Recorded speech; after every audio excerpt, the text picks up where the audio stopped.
अस्सलाम वालेकुम। आज की इस वीडियो का हमारा टॉपिक है वो है स्ट्रेस।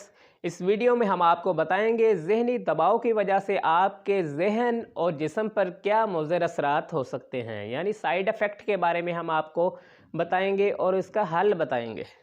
स्ट्रेस को 21वीं सदी की सबसे मुहलिक वबा करार दिया जा रहा है। नौजवानों में खुदकुशी के बढ़ते हुए रुझान का सबब स्ट्रेस ही है। जो लोग इसे खुद पर हावी कर लेते हैं, ये उनकी जिस्मानी, जज्बाती और ज़हनी तीनों किस्म की जो सेहत होती है तबाह करने का सबब बन जाता है। स्ट्रेस को अगर आप मुनासिब वक़्त पर मैनेज नहीं करते, ये आगे चलकर एंजाइटी बन जाता है और यही एंजाइटी कुछ वक्त के बाद डिप्रेशन में तब्दील हो जाती है। स्ट्रेस हमें होता क्यों है? जब भी आप किसी बुरी ख़बर को सुनते हैं या किसी हादसे का शिकार हो जाते हैं तो आप ज़हनी दबाव का शिकार हो जाते हैं। मिसाल के तौर पे अगर शादी का टूट जाना, रिश्ता कहीं किया था तो वो टूट गया है, उसकी वजह से आप ज़हनी दबाव में आ जाते हैं। किसी करीबी की मौत वाक़या हो जाती है तो उसके बारे में सोचने से आप ज़हनी दबाव में रहना शुरू हो जाते हैं, स्ट्रेस में रहना शुरू हो जाते हैं।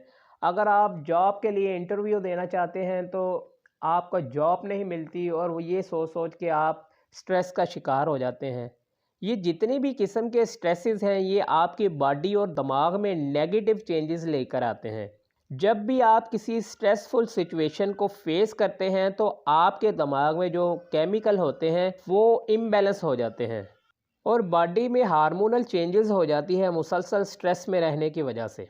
अगर आप मुसलसल स्ट्रेस में रहते हैं तो स्ट्रेस की वजह से आपका जो डाइजेस्टिव सिस्टम है यानी निज़ाम इंहिज़ाम है वो प्रॉपर काम नहीं करता। उसके एंजाइम जो हैं, गैस्ट्रिक जूसेस जो हैं, वो इम्बैलेंस हो जाते हैं, कम या ज़्यादा हो जाते हैं, जिसकी वजह से आपको इंडाइजेशन का मसला रहता है, यानी बदहज़मी का आप शिकार हो जाते हैं। गैस ट्रबल का इशू शुरू हो जाता है। अगर ये थोड़ा सा पुराना हो जाए तो कॉन्स्टिपेशन की शिकायत रहने शुरू हो जाती है। अगर आप स्ट्रेस में मुसलसल रहते हैं तो आपकी एसिडिटी बढ़ना शुरू हो जाती है, यानी मैदे के जो तेज़ाब हैं वो बहुत ज़्यादा होना शुरू हो जाते हैं, जिसकी वजह से आपको हार्ट बर्न का इशू होता है, यानी सीने में जलन वगैरह शुरू हो जाती है। अगर आप इसको भी कंट्रोल नहीं करते, इसका भी ट्रीटमेंट नहीं करते, तो यही एसिडिटी जो है ये आपको सोजिश की तरफ ले जाती है। आप गैस्ट्राइटिस के पेशेंट बन जाते हैं, यानी मैदे और आंतों में आपकी सोजिश हो सकती है इसी स्ट्रेस की वजह से। अगर आप इस स्टेज पे भी अपना इलाज नहीं कराते, ट्रीटमेंट टाइम पे नहीं कराते और यही जो सोजिश है ये आपको फिर मैदे के अल्सर में मुब्तला कर देती है। जब आप मुसलसल स्ट्रेस में रहते हैं तो आपकी मेमोरी पे बहुत ज़्यादा असर पड़ता है। आप मुसलसल जो नेगेटिव ख़यालात आपको आना शुरू हो जाते हैं। आप बैठे कहीं होते हैं, सोच कुछ रहे होते हैं और काम कुछ कर रहे होते हैं। मतलब आपका ज़हन जो है वो गैर हाज़िर होता है। आपको ख़ुद भी समझ नहीं आती बाज़ मरतबा कि आप करना क्या चाह रहे हैं, आप किस चीज़ का किसी को जवाब देना चाह रहे हैं और सवाल किसी ने क्या पूछा है। तो एब्सेंट माइंड आप रहना शुरू हो जाते हैं। आप अपनी ही दुनिया में खोए रहते हैं। स्ट्रेस में रहने की वजह से आपकी concentration, decision making, social interaction की जो सलाहियत है वो मुतासिर होना शुरू हो जाती है। आप किसी भी किस्म का फ़ैसला नहीं कर पाते। मायूसी आपके अंदर बहुत ज़्यादा आ जाती है। आपका कॉन्फिडेंस जो है वो लो रहता है। आप में हेज़िटेशन बहुत ज़्यादा आनी शुरू हो जाती है। डर और ख़ौफ़ का बहुत ज़्यादा शिकार होना शुरू हो जाते हैं। आप तन्हाई पसंद हो जाते हैं। जब आप मुसलसल स्ट्रेस में रहते हैं तो आपका बीपी हाई रहना शुरू हो जाता है। आपका ब्लड प्रेशर जो है वो इंक्रीज़ रहने की वजह से आप में चिड़चिड़ापन, शदीद गुस्सा और तबीयत ऐसी हो जाती है कि आपको कोई कुछ कह दे तो आप अचानक से लड़ पड़ते हैं उसके साथ। मुसलसल ज़हनी दबाव, स्ट्रेस की वजह से आपका हार्ट वीक होना शुरू हो जाता है, इसके पट्टे कमज़ोर होना शुरू हो जाते हैं, इसके जो मसल्स होते हैं वो बुरी तरह मुतासिर होना शुरू हो जाते हैं।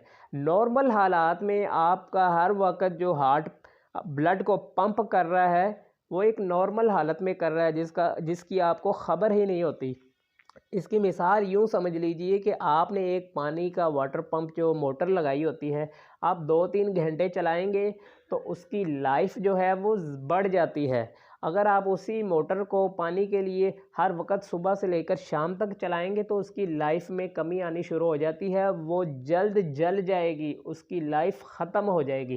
اور اسی طرح جب آپ سٹریس میں ہوتے ہیں تو آپ کا ہارٹ جو ہے وہ فاسٹ پمپنگ کرتا ہے، آپ کا بلڈ سرکولیشن بہت فاسٹ چلتا ہے، تو اس طرح آپ کے جو دل کے مسلز ہیں دل کو زیادہ کام کرنے کی وجہ سے ان پر دباؤ پڑنا شروع ہو جاتا ہے اور وہ کمزور ہونے شروع ہو جاتے ہیں، اور سم ٹائم یہی سٹریس جو ہے وہ ہارٹ اٹیک کا سبب بن جاتا ہے۔ جب آپ مسلسل سٹریس میں ہوتے ہیں تو شدید ذہنی دباؤ کی وجہ سے آپ انزائٹی ڈپریشن کا شکار ہو سکتے ہیں، اور اس کے بعد آپ کو ڈائبٹیز بھی ہو سکتی ہے، یعنی آپ کو شوگر کا مرض بھی ہو سکتا ہے۔ سٹریس کی وجہ سے فیمیلز میں جو ان کے پیریڈز ہیں وہ irregular ہو سکتے ہیں، یا تو وہ سکینٹی ہو سکتے ہیں یعنی کم آئیں گے، ڈیلے ہو سکتے ہیں، دیر سے آ سکتے ہیں، یا ڈسمنوریا کا مسئلہ ہو سکتا ہے، درد کے ساتھ شدید تکلیف کے ساتھ آ سکتے ہیں۔ اور اب آپ کو جینٹس کے بارے میں بتاتے ہیں کہ مسلسل سٹریس اور انزائٹی ڈپریشن کی وجہ سے جو میل ہوتے ہیں ان کے سیکچول ہیلتھ ڈسٹرب ہونی شروع ہو جاتی ہے، ان کو ریکٹائل ڈسفنکشن کا ایشو ہو سکتا ہے، اور بھی کچھ اس طرح کے پرابلمز ہو سکتے ہیں۔ سٹریس کو کنٹرول کرنا، اس کو مینیج کرنا بہت ہی زیادہ ضروری ہوتا ہے۔ اگر یہ کنٹرول مناسب وقت پر نہ اس کو کیا جائے تو انسان اس کی وجہ سے خودکشی کرنے پر آمادہ ہو جاتا ہے، اور یہاں تک کہ خودکشی کر بھی بیٹھتا ہے۔ اور اب آپ کو سٹریس کو مینیج اور کنٹرول کرنے کے طریقے بتاتے ہیں کہ آپ نے اس کو کنٹرول یا مینیج کیسے کرنا ہے۔ سب سے پہلے آپ نے اپنا لائف سٹائل چینج کرنا ہے۔ آپ اپنے دوستوں سے ملیں، رشتہ داروں سے ملیں، ادھر ادھر جائیں، آؤٹنگ پہ جائیں، اپنا ماحول چینج کرنے کی کوشش کریں، واک ایکسرسائز پر دھیان دیں، اور جو نیگیٹو جتنی بھی سوچیں آپ کو آتی ہیں اس کو اگنور کرتے چلے جائیں۔ جتنے بھی خیالات آتے ہیں اس کو اگنور کرتے جائیں گے تو ایک وقت ایسا آئے گا کہ آپ کو یہ خیالات بالکل بھی تنگ نہیں کریں گے، اور آہستہ آہستہ یہ ختم ہوتے جائیں گے۔ اور اس کے علاوہ آپ مختلف قسم کی عبادات کریں، قرآن پڑھیں، نماز پڑھیں، اور نیک اور اچھے لوگوں کے ساتھ بیٹھیں۔ اور اس کے علاوہ آپ اپنے سٹریس کو کم کرنے کے لیے اللہ کی مخلوق کی خدمت کرنا شروع کر دیں، انسانوں کی خدمت کرنا شروع کر دیں، کسی کی مشکل دور کر دیں، کسی کے لیے آسانی کا سبب بن جائیں۔ اللہ کی مخلوق جو دوسری ہیں، پرندے ہیں، جانور ہیں، ان کو دانہ ڈال دیا کریں، ان کو پانی ڈال دیا کریں، تو انشاءاللہ آپ کا سٹریس بھی کم ہو جائے گا اور آپ کے نامہ اعمال میں نیکیاں بھی بڑھتی چلی جائیں گی۔